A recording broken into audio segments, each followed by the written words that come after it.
அருமையான மொறு மொறு பாவக்காய் பகோடா. பாவக்காயில் எப்படி பகோடா செய்யறதுன்னு பார்க்கலாம் வாங்க. நீட்டு வாட்டமாக இருந்த பாவக்காய் இது வருங்க. நீட்டு வாட்டம் நல்லா பெரிய பாவக்காவும் வாங்கணும். சின்ன பாவக்காயில் பெருசு பெருசாக இருக்கிற பாவக்காய் வாங்கி கிரேடரில் செய்யலாம். இந்த தடின்றதான் நீங்கள் கத்தியில் வெட்டிக்கலாம், ஒன்றும் பிரச்சனை கிடையாது. ரொம்ப மெலிசாக செய்ய வேண்டியதில்லை, கத்திலே கூட வெட்டிக்கலாம். வீட்டில் செய்யும் போது நம்ம ஒரு 1/2 கிலோ பாவக்காய் போடுவீங்க பகோடா. இப்போ இதுக்கு மசாலா எப்படி போடுறாங்க பார்ப்போம் வாங்க. மாஸ்டர் இது எவ்வளோ பாவக்காய் இருக்குங்க மாஸ்டர்? 1.5 கிலோ பாவக்காய். அது நீட்டு பாவக்காய் தான் வீட்டில் செய்கிறவங்க சின்ன சின்ன பாவக்காய் கூட யூஸ் பண்ணலாம். சின்ன பாவக்காய் யூஸ் பண்ண முடியாது, பெரிய பாவக்காய் தான் யூஸ் பண்ண முடியும். ஆமாம், சின்ன பாவக்காய் இந்த மாதிரி பட்டியாக சீவிக்கலாம். வீட்டில் செய்கிறாங்க கொஞ்சம் பாவக்காய் சின்னதாக இருக்குதுன்னா சின்னதில் அது அவ்வளோ அந்த அளவுக்கு வராதுங்க. அந்த மாதிரி இப்போ பெருசாக இருந்தால் இது நல்லா இருக்கும். அந்த மாதிரி வந்து பட்டியாக சீவிக்கணும். இந்த பாவக்காயில் வந்து விதை ரொம்ப முத்தி இருக்கக்கூடாதா எப்படி? இல்லை, எப்படி இருந்தாலும் சரி சீவ முடிஞ்சால் சீவிக்கலாம். அந்த மாதிரி சிப்ஸ் கட்டதா இல்லை கத்தியில் கூட நைஸாக வெட்டிக்கலாம். அந்த மாதிரி கத்தியும் வெட்டிக்கலாம். இதுக்கு தேவையான அளவு 1.5 கிலோ பாவக்காய். உப்பு எவ்வளோ போடுங்க? உப்பு பாருங்கள், ஒரு குத்து மதிப்பாக தான் போடுறேன் நான். ஒரு அளவாக தான் போடுறேன், எடையெல்லாம் கிடையாது. உப்புக்கலாம் அது பழகாய் உங்களுக்கு அப்படியே ஆகிடுச்சு. ஆமாம், உப்பு நம்ம தேவைக்கேற்ற மாதிரி போட்டுக்கலாம். சரி, அது இஞ்சி பூண்டு பச்சை மிளகாய் போட்டு அரைச்ச பேஸ்ட் இவ்வளோ போட்டுக்கலாம். ஒரு 50 கிராம் அளவு 50 கிராம் அளவு போட்டுக்கலாம். வீட்டில் அரைச்ச மிளகா, தனியாக போட்ட மிளகாவா இல்லை வெறும் மிளகாவா? ஆமாம், இல்லை வீட்டு மிளகாத்தூள், தனியா மஞ்சள் கருவேப்பிலை எல்லாம் போட்டு அரைச்சா அந்த மிளகாத்தூள் வீட்டு மிளகாத்தூள். தனி மிளகாத்தூள் தான் கிடையாது, தனியாக போட்டு அரைச்ச மிளகாத்தூள். சரி, ஒரு 50 கிராம் அளவு போட்டுக்கிறீங்க.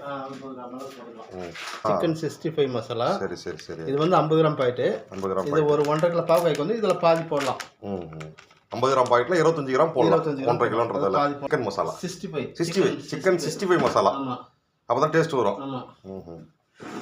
கூட கொஞ்சம் கடலமாவு போடணும். கொஞ்சம்னா ஒரு கை அளவு கடலமாவு. நான் சொல்கிறது 1.5 கிலோ பாவக்காய்க்கு நீங்கள் கம்மியாக போகிற மாதிரி தான் கம்மியாக போட்டுக்கலாம். வீட்டுக்கு வந்து கையளவு தான். இதுக்கு தண்ணி வந்து லைட்டாக தெளிச்சிக்கணும். ஆமாம், ரொம்ப தெளிக்குதா லைட்டாகுங்களா எப்படிங்க? சும்மா கொஞ்சமாக தெளிச்சிக்கலாம், லேசாக ஒரு 50 மில்லி தண்ணி தெளிச்சிக்கலாம். சரி, ரைட். அந்த உப்பு கரையுங்கிறதுக்காக மிக்ஸ் பண்ணுறேன், பார்த்துக்கோங்க. அவ்வளோ கலக்கிறேன். மிளகாத்தூள்னா கொஞ்சம் கலர் வரும். நம்ம வீட்டில் அரைக்கிற மிளகாத்தூள்னா அந்த அளவுக்கு கலர் வராது. கலர் சாப்பிட்றதுக்கு சுவை இருந்தால் போதும், சுவை இருக்கு, கலர் தேவையில்லை. அதெல்லாம் கலந்து விட்டுக்கணும் எல்லா இடத்துலையும் படுற மாதிரி. ஆமாம், எல்லா இடத்துலையும் அந்த மாவு நல்லா கடலமாவு மட்டும் தான் போடுவீங்க? கடலமாவு கிடையாது, இல்லை கார்ன்ஃப்ளோர் போடுவேன். இனிமேல் போடுவீங்க. கடலமாவு போட்டு கலக்கணும் முதல்ல. 100 கிராம் போடுவேன்.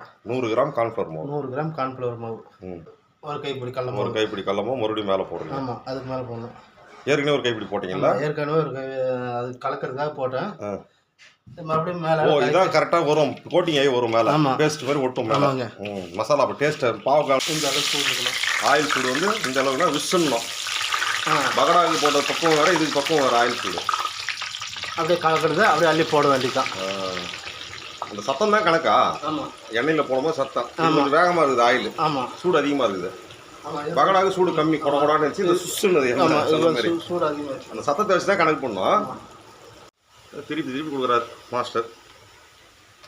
அப்போதான் ஒன்றா ஒட்டாமல் கட்டியாமல். பகடாவை தொடக்கூடாது, இது திருப்பி விடணும். அது போட்டு கொஞ்சம் கிரிப்பாக பிடிக்கும். சூடு அதிகமாக இருந்தாலும் கிரிப்பாக பிடிச்சிக்கும். இது திருப்பி விடணும். எப்படி சவுண்ட் அழகாக வந்துருக்கு பாருங்க. கிட்டத்தட்ட வந்து பார்த்தீங்கன்னா ஒரு 1/4 மணி நேரம் வேக விட்டிங்க போல. 1/4 மணி நேரம் கட்டி நல்லா வேகணும். வெந்து நல்லா மொறுன்னு ஆகணும். வச்சு சாப்பிடலாம், சாப்பாட்டுக்கு தயிர் சாதத்துக்கு தொட்டுக்கிறதுக்கு. ஒரு வாட்டி 1 கிலோ போட்டு வச்சிங்கன்னா கொஞ்சம் எடுத்து சாப்பிட்டுக்கலாம். 50 வளையுது இல்லை, நீட்டாக போட்டதுன்னா வளையுது. இது நல்லா வேகணும் பாவக்காய் மட்டும். முடிஞ்சிச்சா மாஸ்டர்?